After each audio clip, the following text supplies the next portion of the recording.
Thank you for that, Red Eye. And yes, Millenium getting dead signs from the crowd, funny enough. But Seven Wars coming in after basically being their first tournament here, an offline event on the stage, having the stage jitters yesterday, pulled out a 2-1 win. The first game they actually stopped completely, funny enough.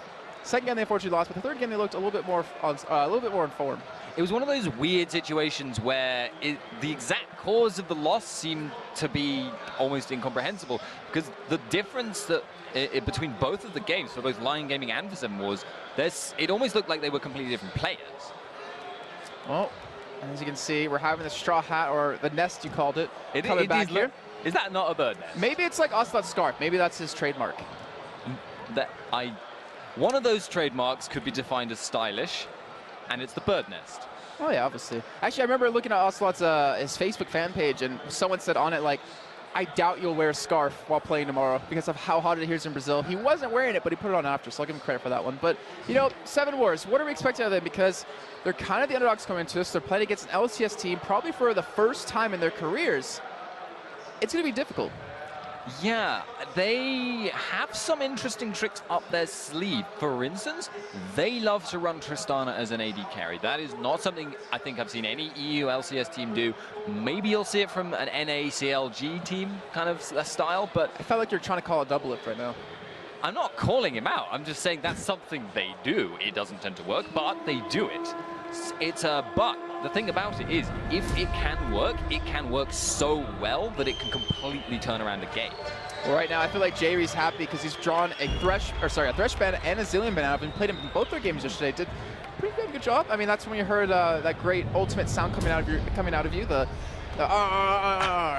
Yeah, you did. There you go. There you go, Red Eye. There's your daily sound that you put me up to today. But we do have Vi banned out by Seven Wars as well, and Ziggs and Orya banned out of Millenium. So not too much that's surprising really from the Ziggs and the Orianna, locking away strong mid laners, safe mid laners, forcing maybe some unconventional picks, but wouldn't be too surprised if we just saw the standard stuff. And obviously Captain Pan, yeah, nothing too surprising. Yeah, the Orianna booster just played so damn well on Orianna yesterday. It was ridiculous. He kept farming it really well. His ultimates would just shred apart teams, but at least picked up as the first pick for Seven Wars. We know Crow has played it, did fairly damn well on it. What do you think? Yeah, he's taking it away as well. Everyone in the From EU the Spider LCS, King. Well, that is what his name means, but everybody knows that EU probably values Elise above almost anything else. What are you chuckling about? RNA hovered over Mordekaiser. They're looking for the crowd cheer, but they're not going to get it because they're not Brazilian. Even the Brazilians didn't get one, unfortunately. But we do see Lucian and Annie picked up here, so we have the bottom lane for Millenium picked up. And we do have Yasuo and Gragas for Seven Wars, and you can hear the crowd, they're happy about that. Combo we actually saw last game. Those two synergize very, very well, but what it does mean is Seven Wars have committed to Yasuo top lane without knowing what he's up against, and that's a very dangerous move. There are a lot of champions that can, well, Yasuo is very, very strong even if he falls behind. He gets to 2 items and then he kills you regardless. But if you can shut him down early and use that to get some map pressure advantage early on, it can work out. But we saw Renekton versus Yasuo yesterday and it didn't work. And right now we're seeing them hover over Lee Sin, where Arnea in their second game of the day did flawlessly. He was amazing. I think it was 6-0 and 60 in that game. I don't remember the exact score, but he didn't die in that game, if I remember correctly, and he did a fantastic job. He's always been a fantastic Lee Sin player. And then the Renekton for Kevin top lane. I mean, Kevin, I hardly ever see him lose a lane. He played Renekton in the first game, played Olaf in the second. If I remember correctly, you're looking at me like I'm wrong. Well, no, I'm looking at you because you said he very rarely loses his lane yesterday, and then he sort of did. They won the game. That's all it counts. They won the game. We do see Essa go for the Tristana yet again, and the Fiddlesticks. This is what we saw them actually use at game number 1. That was their really cool combo that they worked together. Because they had so much wave clearing power, it basically meant that the aggressive Lucian lane they were up against could never get into a position where they could look for an engage, where they could look to actually take advantage of their burst. So basically becomes where Tristana is just farming without having to worry about bomb and kill. That also gives them an option for 2v1s, but they didn't choose to take that last time. And right now we're seeing Skarner being hover over. Pretty sure we're not going to see that. We did see Kurt play LeBlanc yesterday. which to me might fit their playstyle a little bit more because they have the ability to just burst someone down very quickly. It's the two-man roaming squad. We saw this exact combo yesterday. Aranea on Lee Sin, Kerp on LeBlanc, roaming together, and that was the reason they were able to get something like 10k gold. They just kept killing them over and over and over again, and he got so many picks on so many players, and was in a matchup against Gragas, did pretty well, in spite of the fact he's kind of a safe champion, apparently not safe enough. There's one thing that worries me, though, in this matchup, is the Fiddlesticks and LeBlanc. Because if you think about it, if LeBlanc jumps into your team, and you are quick enough to hit that Fear on her, basically going to die, because you're just a sitting target into a Gragas Baron's Cocoon, into Yasuo and Gragas combo. Like, that's something that Kerp has to be really prepared for, but we saw as LeBlanc yesterday, he played phenomenally on it. He really, really did. And LeBlanc has a lot of options available to her. She can, I mean, you could see, for instance, I remember there was a situation where Gragas was walking towards a Dragonflight, Kerp popped over the wall, one combo, dead. That kind of stuff, that's not what Fiddlesticks can deal with. Fear is actually a relatively short-range skill, so he has to be really quite close in order to do that, and he's going to have to predict the W coming in the first place, and Kerp play it so that he is trying to bait out the cube, because there is an animation on it. You can distort instantly. You can get out if he's in range and you realize you've made a terrible mistake. All right, well, this is the first game in this best of 3 between these two teams. One of us will advance on to play against the winner of Pain Gaming and All-Star World, who just got into the semifinals in the best of 3 you just saw earlier on.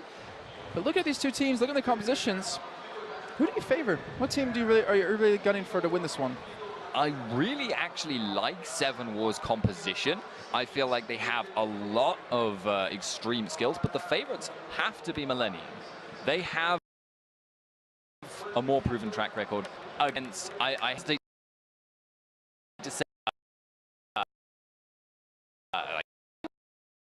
but they're in a more competitive environment more often, and that gives you experience that Seven Wars just do not have in an offline environment. So you're saying Millenium? That's who you're going with. I'm not gonna call it either way. I used to do that too. I used to walk the fence quite a bit, and then I was like, you know what? I'm gonna guess on someone, and I have to say this will probably be Millenium, because just of the comfort picks that they got across the board with Kerp on LeBlanc, Arne on Lee Sin. You know, you have Renekton played by Kevin J. Reed, such a good aggressive and even passive support with mixing with Creaton on the Lucian, who did so damn well on it. I hope it's gonna be a close game, but I feel deep down that Millenium's gonna take it. You have to wonder how well Crow is going to play Elise in this situation.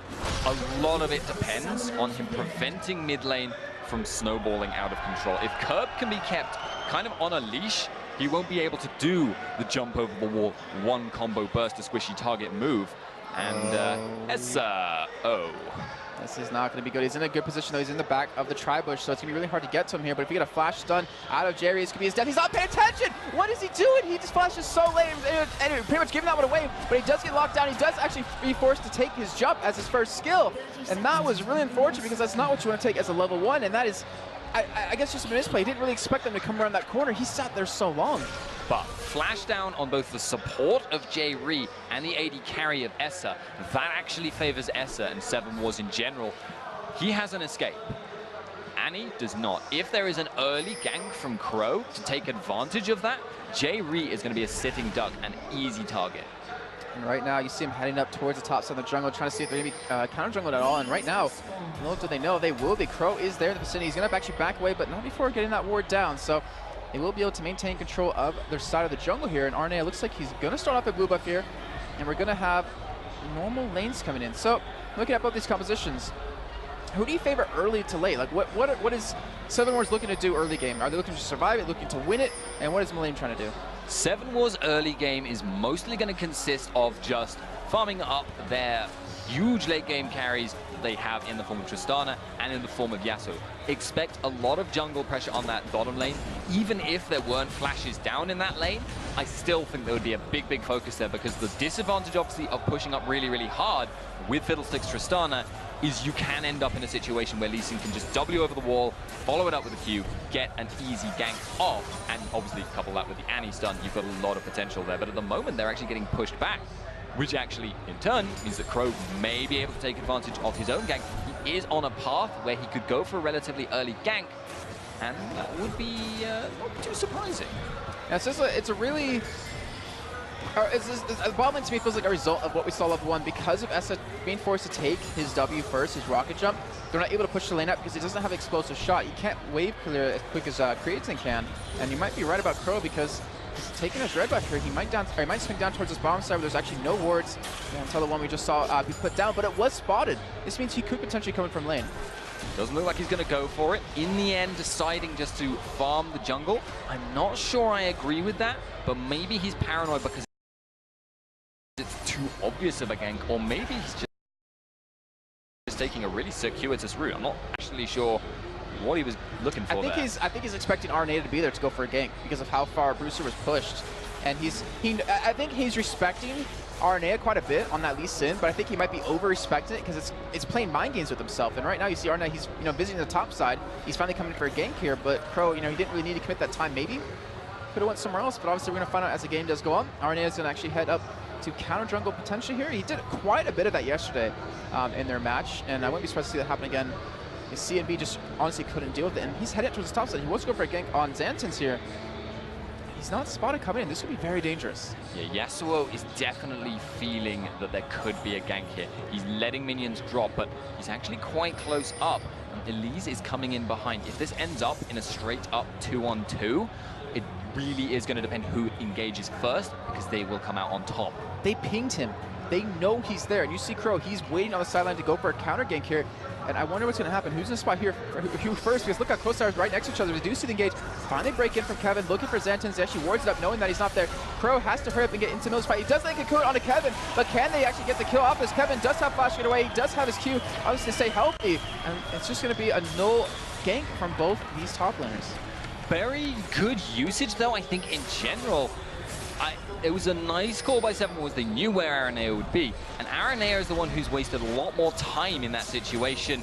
And meanwhile, the bottom lane has finally gotten to where it wanted to be all along. They've started to push back the Millenium bot lane. They're keeping them pressed up to the tower, and they're staying sustained. This combo is actually really working out.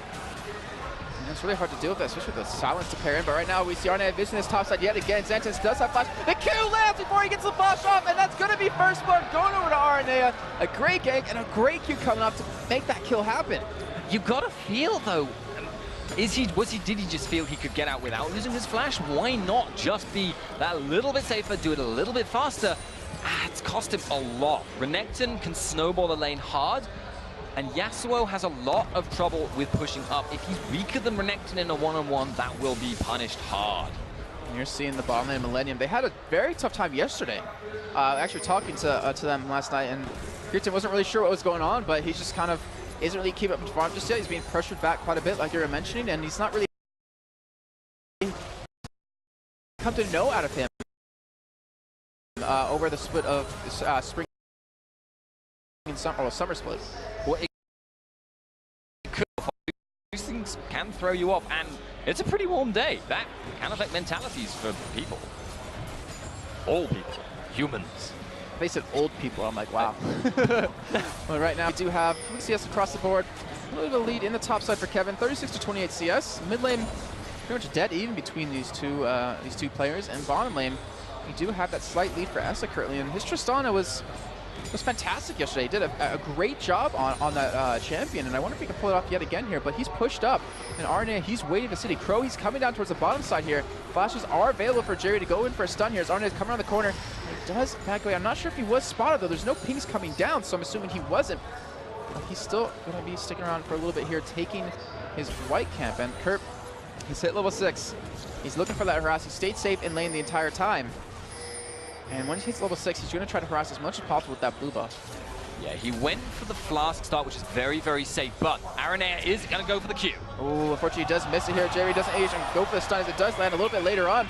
And they do end up turning around and thwarting that gank. So great dodge by Essa, able to stay alive right there. And right now, 7 Wars only down about 300 goals. Arne is trying to visit this top side. He's actually in between Crow and Brewster. This is not the greatest of positions to be in, but looks like he favored his chances against Crow a little bit right there. And compare this game right now to the game we saw yesterday with CNB trying to deal with the LeBlanc and Aranea Lee Sin combination. this game would have been snowballed a lot harder if they were playing against the same people they were yesterday. It's not working out, and 7 Wars, they have a really strong late game. The mid game, Millenium still has decent odds, but if it gets super late, there's nothing to compare with Tristana. Right now, Kurt able to get his own boob up here, and this is where he gets very dangerous, as he was able to yesterday, just able to constantly harass, but against a Gragas who can heal up quite a bit, not really going to be that much of a danger, as well as Brewster going to be able to get his own boob up here. But a relatively slow game, we're 8 minutes in, not a big lead for either team, currently about 400 gold right now, and both jungles have really been shut down, minus that one gank we saw top lane, of really making anything happen so far. Lee Sin is the one that's going to suffer more, though, if he's not getting the kills early on. Elise, somewhat better of a late game. I mean, neither of them are, you know, super late game champions, but they are both decent only. But Lee Sin becomes pretty much just an initiation bot, and that's okay. That will be their primary form of initiation, assuming Annie Tibbers is down, but they don't really need that particular aspect so much if Annie Tibbers is up. Well, Jay, we saw him doing some fantastic ultimates yesterday. I wouldn't be surprised if he was able to do them here on Annie as well.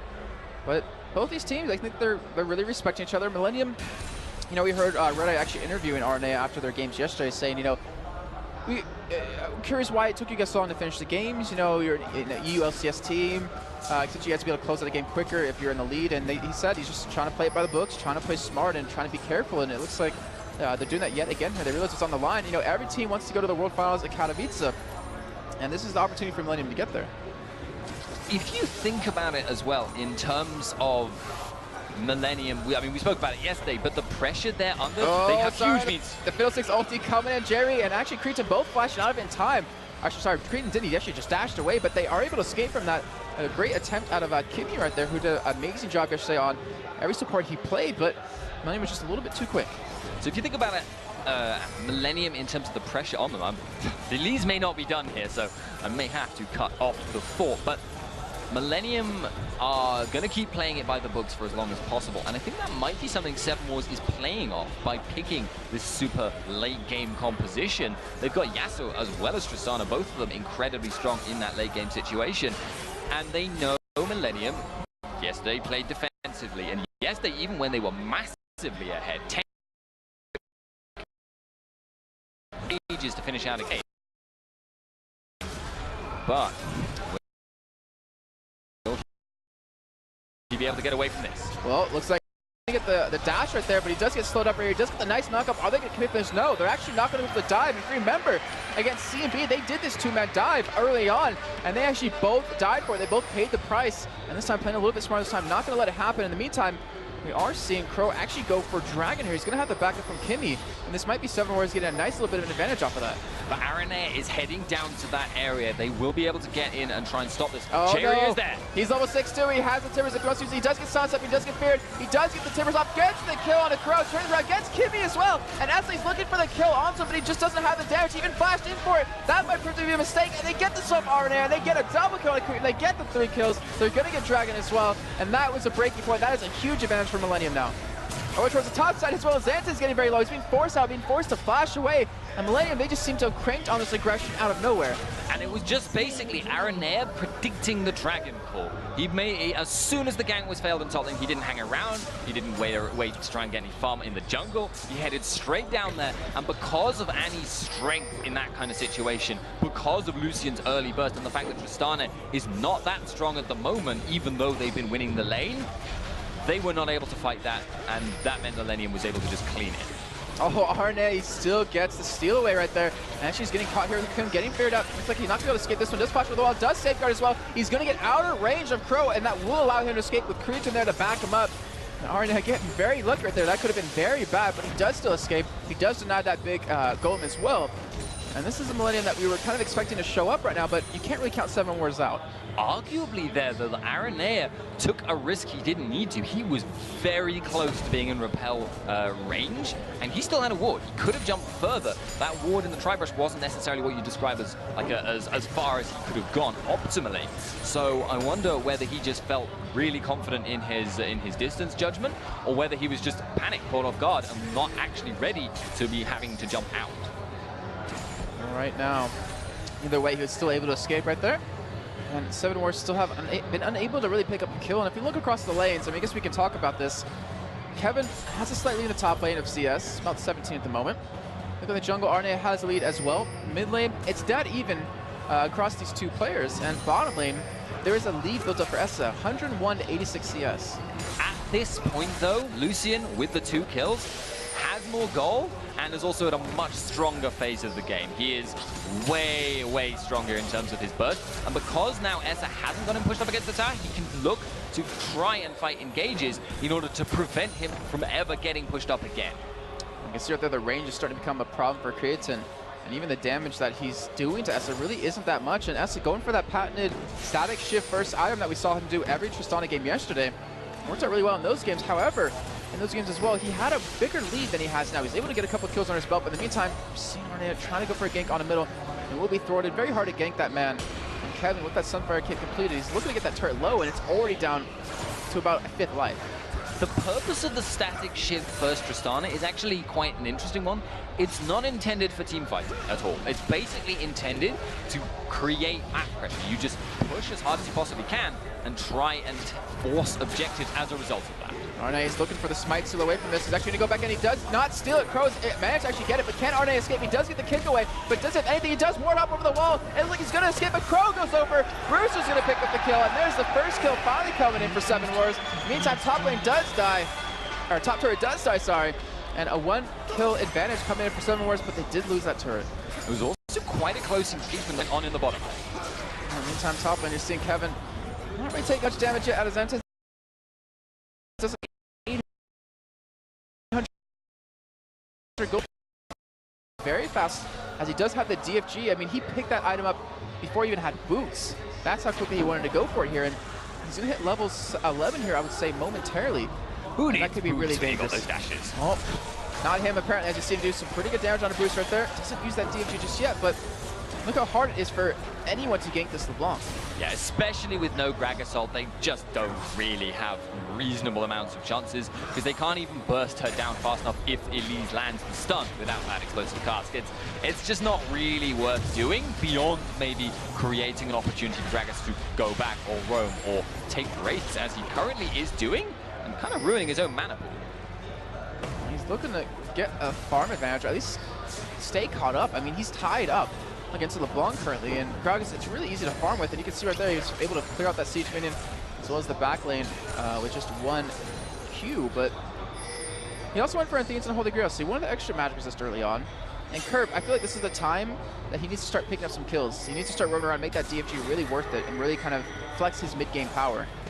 Yeah, that's pretty much the LeBlanc time to shine in that roaming style. Oh, no. Oh, yes. Kevin, he doesn't have a spot. He does get caught. He's going to slice and dice over that wall. Oh, he's not. He's actually getting caught. This could be really bad. They had the explosive cask available. They couldn't catch him off guard here. Arne comes in from the side to try to protect him, but gets knocked in. Kick Brewster over the wall and out of it. Arne goes down. Kerp is here to finally help out. He's actually going to flash. Oh, he gets the kill to Crow. He's going to turn on a Brewster. He gets so low. He's going to go. Doesn't have the cooldown to get back in here. He's trying to chase him down, and it looks like Xantez will be able to escape this. So in the end, Millenium coming out ahead, only losing 1 man and taking 2 down.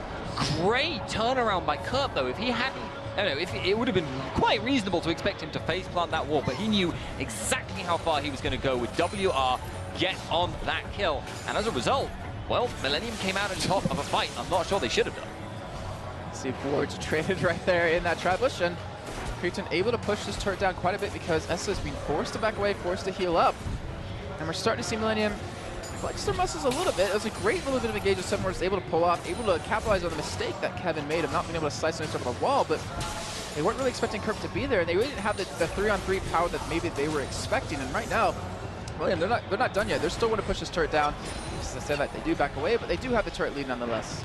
It just took them a little bit longer to kill Renekton than they were expecting, and that's a common problem because obviously gaining, 400 health out of nowhere is a pretty significant chunk and throws off people's estimations. I actually don't know if Renekton has base magic resist scaling, but I wouldn't be surprised if he does, and that is also another key factor in causing people to misjudge how hard they can burst a character. All right, now Kevin, he actually went for another giant spell here. does have the Sun Barricade completed from about 5 to 10 minutes ago, and he does have a Negatron Cloak on top of that, so any scaling matches that he has is now at 96. He's able to really sustain against the damage that Brewster can do. All really has that on Things and Holy Grail, but now Kerp maybe getting ganked here in the middle, and he's been doing a fantastic job of really pulling Crow towards middle multiple times, but not getting caught either way. Yeah, and he can burst people hard. He's looking for it. Crow has nowhere to go right here. He could get caught on the Kevin. They are going to get the stun off, but Kerp's going to back away. Doesn't want to actually go straight into that. Kevin going to run right into the barrel because he's not scared of any sort of damage. In the meantime, though, we are seeing RNA and Jerry go for this dragon. Boosters here on the sidelines. They're distracted in the middle lane, though, trying to keep them away from Jerry. Look how low Crow is. He cannot afford to go in for the smite steal, and this should be Dragon going over to Millenium, but we might see a 5-on-5 breakout. Kimmy can't ult over this wall. This could be very dangerous for Millenium. We do see Kerp take down Crow in a matter of a second. He's actually being forced out of the fight completely. He does get in the back in the middle of it. As you see the ultimate coming in from Fiddlesticks. They're turning on to Kimmy. He's very low on life. The Koi comes out. They're going to pick up the kill. And now they're turning on to Xantans, who's already very low on life. It looks like he's going to be able to escape with the help of that knockup. Millenium, they pick up 2 because they pick up Dragon. And RNA, he's not looking to be done just yet. He has much available if he can just land this Q. Kevin slices it through the goals. He lands the kill on his entrance, but he's not going to commit for this fight. They're going to back out. And it looks like they're going to be happy with the trade that they're able to pick up. A dragon fight purely one off of the strengths of LeBlanc. In that dancing situation, it just creates lots of opportunities for her to pick someone off or take them down very, very low. And then to convert that into, you know, someone being forced out of the fight, which you can then, or if they stay in, then you can just wait for, 20 seconds, build up that cooldown, and kill them completely. So if you are in a situation against one, you have to either engage or run away. It's almost like a poke champ, but instead she just gives people. And right now, Kevin, he's trying to push his turret down. He has some decent damage on top of Arne. Is going to help him out here. It looks like they're not going to go for it just yet. They do have Kerp there as well, so it looks like they want to commit this turret, but Brewster does show up. This is ult on Arne. They're looking to kill onto him. They do get the combo in from Xantas, but Arne, that is taken away. He's going to be able to survive with the help of that Iron Will. And just like that, I mean, that's 2 big ultimates completed. They're not obviously on the longest of cooldowns, and there's not going to be any judges to contest just anytime soon, but Arne was able to survive, and that's what's really key. He can survive the burst damage out of the combo of the double ultimates. Yeah, that's a big, big deal for him because it means he knows now he can play even more aggressively than he's been doing so far.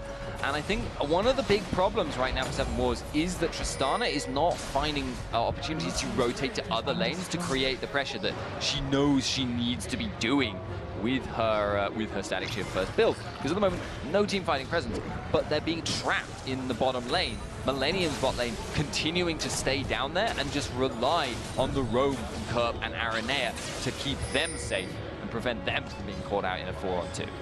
And the thing is that we saw the bottom lane of Seven Wars have a CS lead earlier on in the game. They had about 20 CS lead over Creatine and Jayri, but now they're the ones behind. They're the ones actually losing out on the CS. They're the ones starting to fall a couple of items behind as you see Creatine have that Triforce done.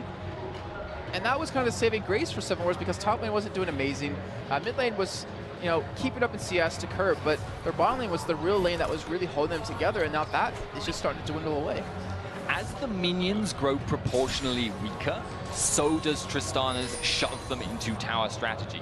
As things are now, Millenium can't afford to just go engage. And as they're getting caught right there, getting solo on life, that Fear going to be able to save him as he's able to just completely run away here. Arne doesn't have flash to get onto him just yet. We're going to see Kerp. Looks like he actually wanted to go down onto Brewster here, but really trying to make some plays happen. Great ward coming out as well to really spot him from picking up anything. And Xantans, I still want to focus on him a little bit because he doesn't have a big CS lead. He's actually behind almost over 1,000 gold to his opponent because the double dragon's being picked up. Kerp, damn it, you do too much damage. I can't actually follow that. It's so hard to be able to see when that is coming. But he does get Brewster very low on life. But he's starting to go in here. He's going to get the kick on the Crow, but that's not the man he was actually looking for. Kerp going to be able to pick up the kill on the Brewster with that ignite. And that means they start pushing down middle, maybe barrel down onto this turret as Creatine's still pushing that bottom lane and drawing more than one man from Seven Wars there.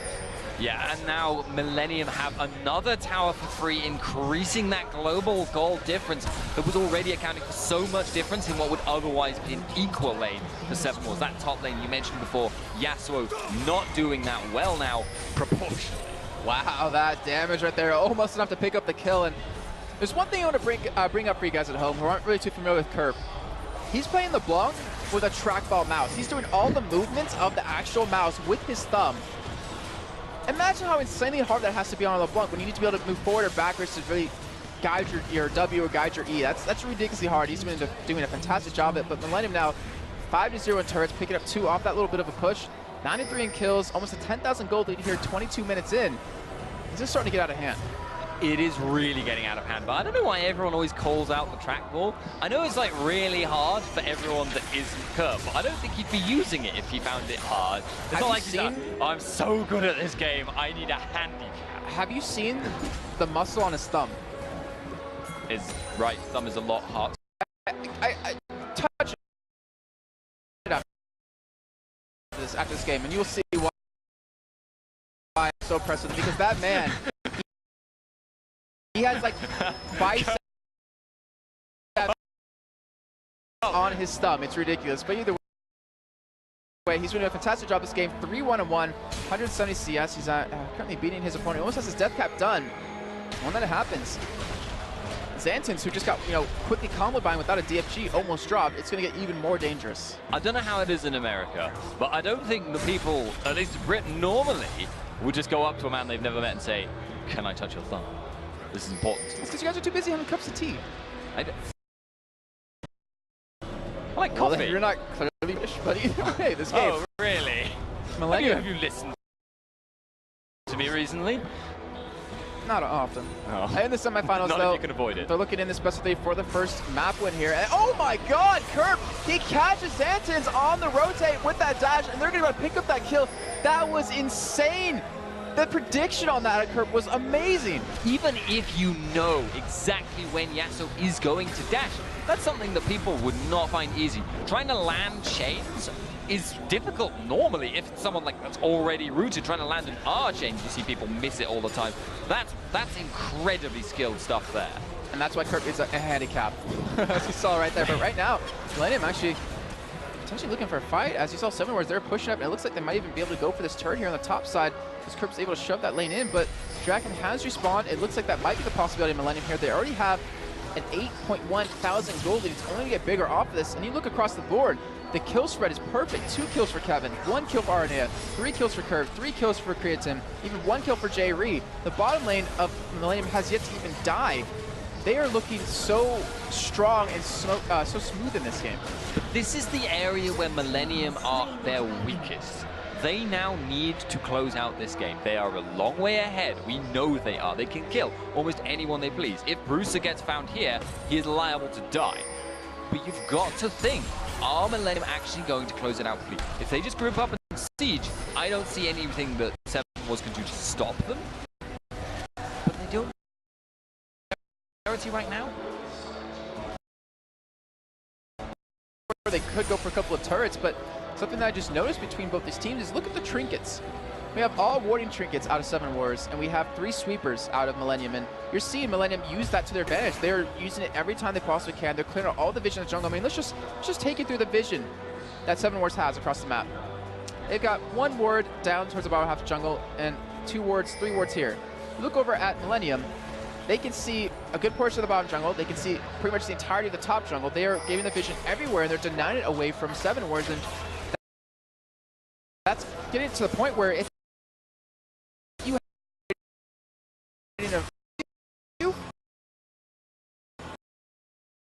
and he's surprised and attacks you with who you are right now. This is actually something that Aranea, who was watching the Ocelot World game earlier, was very, very vocal about. He was saying it's really not right. They were winning the game. They were way, way ahead in the first game, and yet they only had 1 sweeping trinket. It becomes infinitely more valuable to your team if you're ahead to sweep out the enemy wards. You can always get a couple of wards and cover pretty much all the important areas for you. If you're sieging, for instance, the enemy base, you only need like 2 wards. You just cover behind you and cover over the wall so you can see what's there. You just need, if you get rid of the enemy vision though, that gives you so many options. You can lane rotate, you can catch people out, you can go for Baron, you can start forcing, the steal away buffs for free, essentially. And, that gives you a lot of options that otherwise people can't compare with. Right now, Xantan's looking to get ball comes out of him, does block that second one. But Millenium, they have basically full control of this whole top side of the jungle, full control towards Baron. There's one ward that they're going to spot right there and take it away, and this forces, you know, Seven Wars, if they don't want to let this Baron go, they're going to have to face check this, and when that happens, you have Kurt waiting off to the side towards blue buff, you have that Annie-Stone waiting for you, you have the Cullen, you have Kevin being the tanky monster beast right now that can stop you, and you see him go in, he's gonna get the kill. He got him. Instantly on the Xantans, and that just shows you how much damage Kurt does, and he's still just waiting. He's like, all right, guys, you do it. I want to pick them off one by one if they keep coming in here. And Seven Wars immediately reacting, immediately just leaving, realizing that, guys, we're not going to get Baron here. We got to let that one go. Let's farm around jungle. Let's maybe push some waves out and try to do something. Yeah, and I have to actually criticize slightly that Seven Wars didn't predict that. Kerp has been spending pretty much the whole game waiting for people to walk past unwarded areas and bursting them. If, as we mentioned before, Fiddlesticks is really, really close up, at least Kurt won't jump in and give someone instantly, because that way he'll get feared and might die himself. He's not going to take that risk. That would have given Seven happen though. They just lost the guy and then lost the Baron. They were actually worse off than if they had just stayed in their base. Well, right now they need to do something here. We saw them do some final stands in their game yesterday playing against Lion, and it was able to work out for them, but they unfortunately did lose that game, and it wasn't that big of a difference as we're seeing right now. We're at 11,000 gold between these two teams. Baron from Millenium, they are full items ahead. Kerp is able to do that. If he's able to do that, you're not going to stand a chance. And that was your jungler who kind of needs to be a little bit tanky. And he has magic resist. As you see Arne go ahead, he blocks the body slam. He's actually going to flash past Xantans right there, looking for a kick. The barrel actually does spread them apart. We didn't see Kurt, but he picks up a kill onto Fiddlesticks. And now we see Gragas go down. Xantans, he's not going to escape here. He's going to go down to Kurt as well, picking up a double kill. And they pick up the 4 kills. They're looking to take this inhibitor turret. They still have the Baron buff plus the regen here and the Tibbers to tank it up. It looks like Millenium are at least going to pick up an inhibitor off of this. Kurt's ultimate right now, even when he's using the dash version of the ultimate, is half-healthing Essa. That's quite a lot to burst. He doesn't need his ultimate to burst, basically, or he doesn't need his chain. And when you get to that level of burst, it just gets crazy. And Millenium, they're like, you know what, we're not even going to bother killing them again. We're going to go for the win here. We're going to take this map, or this first map, 29 minutes, and in this semifinal, all it takes is one more for them to advance into the grand finals. Millenium starting off strong, starting off a little bit slow, but come out with a victory right there. 15-3 in kills, 51,000 gold to 35.5. It almost looked too easy for them. Yeah, they built up.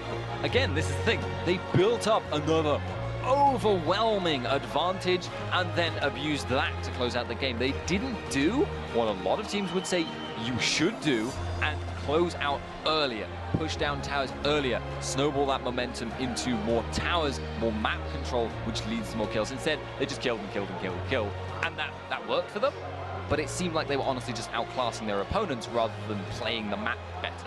Now here's the question. Was it the hat? Was it the hat that caused that? It started to sort of like put tendrils into his brain. I don't know. I didn't know Straw can do that. But I mean, Have either you way, I mean, Straw? we can. Oh yeah, of course, lived in the South back in the States. But if you look at the kills that happened for Millenium, you had 205 for Kevin, you had 127 for Arnea, 712 for Kerp, 402 for Cretan, 104 for J-Re.